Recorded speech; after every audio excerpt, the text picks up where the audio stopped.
Pedro, o impetuoso pescador da Galileia, teve sua vida radicalmente transformada ao ser chamado por Jesus para se tornar um dos 12 apóstolos. Sua trajetória é um mosaico de fé ardente, dolorosas quedas e redenção triunfante, o que fez deste homem comum uma pedra fundamental na construção do cristianismo. Acompanhe a incrível jornada de Pedro, desde os dias simples nas margens do Mar da Galileia até seu papel crucial na disseminação da mensagem de Jesus. E descubra como suas experiências moldaram a história da fé cristã. Pedro, também conhecido como Simão Pedro, é uma figura central no Novo Testamento e um dos 12 apóstolos escolhidos por Jesus Cristo. Sua trajetória é uma narrativa rica de fé, dúvidas, arrependimento e redenção, que ilustra a complexidade da experiência humana e a profundidade da graça divina. Pedro nasceu em Betsaida, uma pequena vila de pescadores localizada nas margens do Mar da Galileia. Ele era filho de João e tinha um irmão chamado André, que também se tornaria um dos discípulos de Jesus. Pedro e André trabalhavam como pescadores, uma profissão dura que exigia paciência, habilidade e resistência. Eles viviam em Cafarnaum, onde também se encontravam frequentemente com Jesus. O encontro transformador de Pedro com Jesus ocorreu quando ele e André estavam lançando suas redes ao mar. Jesus os chamou dizendo: "Sigam-me, e eu os farei pescadores de homens." Sem hesitar, Pedro e André deixaram suas redes e seguiram Jesus. Este ato de fé e obediência marcou o início de uma jornada extraordinária para Pedro. Desde o início, Pedro se destacou entre os discípulos. Ele era impulsivo, corajoso e muitas vezes falava em nome do grupo. Um dos momentos mais significativos foi quando Jesus perguntou aos discípulos quem eles acreditavam que ele era. Pedro respondeu prontamente: "Tu és o Cristo, o Filho do Deus vivo." Em resposta, Jesus afirmou: "Bem-aventurado és tu, Simão Barjonas, porque não foi carne e sangue que te revelaram isso, mas meu Pai que está nos céus. E eu te digo que tu és Pedro, e sobre esta pedra edificarei a minha igreja." Esta declaração de Jesus não só confirmou a fé de Pedro, mas também estabeleceu sua posição de liderança dentro do grupo dos apóstolos. No entanto, essa posição também vinha com responsabilidades e desafios, como seria demonstrado mais tarde. Apesar de sua devoção, Pedro teve momentos de fraqueza e dúvida. Durante uma tempestade no Mar da Galileia, quando Jesus veio ao encontro dos discípulos andando sobre a água, Pedro pediu para ir até ele. Jesus o chamou, e Pedro começou a andar sobre a água, mas quando sentiu o vento forte, ele teve medo e começou a afundar.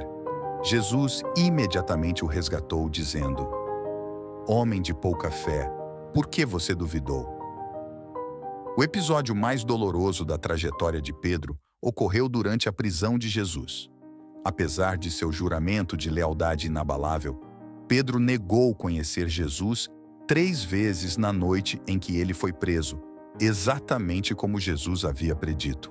Após a terceira negação, um galo cantou, e Pedro, lembrando-se das palavras de Jesus, saiu e chorou amargamente. Este momento de traição e arrependimento profundo marcou um ponto crucial na vida de Pedro. A redenção de Pedro veio após a ressurreição de Jesus. Em um encontro à beira do Mar da Galileia, Jesus perguntou a Pedro 3 vezes se ele o amava.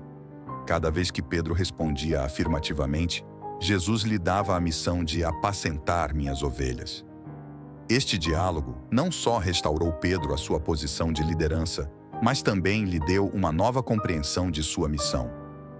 No dia de Pentecostes, Pedro foi cheio do Espírito Santo e se tornou um pregador poderoso e corajoso. Ele discursou para uma multidão em Jerusalém e cerca de 3.000 pessoas foram convertidas e batizadas naquele dia.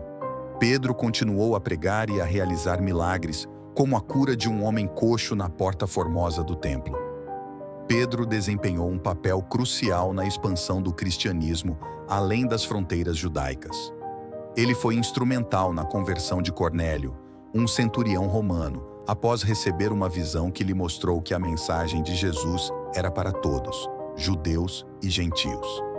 Esta inclusão dos gentios foi um marco significativo na história da igreja primitiva.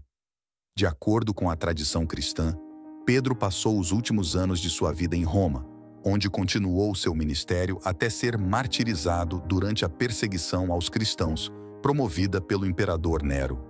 Disse que Pedro foi crucificado de cabeça para baixo, a seu próprio pedido, pois não se considerava digno de morrer da mesma maneira que Jesus. Sua morte simboliza a última demonstração de humildade e devoção. O legado de Pedro é vasto e duradouro. Ele é considerado o primeiro bispo de Roma, e a Igreja Católica Romana o reverencia como o primeiro Papa. Suas cartas, 1 Pedro e 2 Pedro, são parte do Novo Testamento e oferecem conselhos e encorajamento aos cristãos que enfrentam perseguições. Pedro, o pescador que se tornou pedra da Igreja, é uma figura que ressoa profundamente com todos que buscam fé e redenção. Sua vida é um testemunho do poder transformador do amor e do perdão de Deus, e de como mesmo aqueles que falham podem ser restaurados e usados poderosamente para cumprir os propósitos divinos. Agradeço profundamente por acompanhar a trajetória de Pedro, um homem cuja vida exemplifica a beleza da transformação pela fé e redenção. Sua história não é apenas um testemunho do poder de Deus, mas também uma inspiração para todos que buscam superar suas próprias fraquezas e encontrar um propósito maior. Que a jornada de Pedro nos encoraje a abraçar nossas próprias jornadas com coragem, fé e esperança renovadas. Muito obrigado por dedicar seu tempo a este vídeo.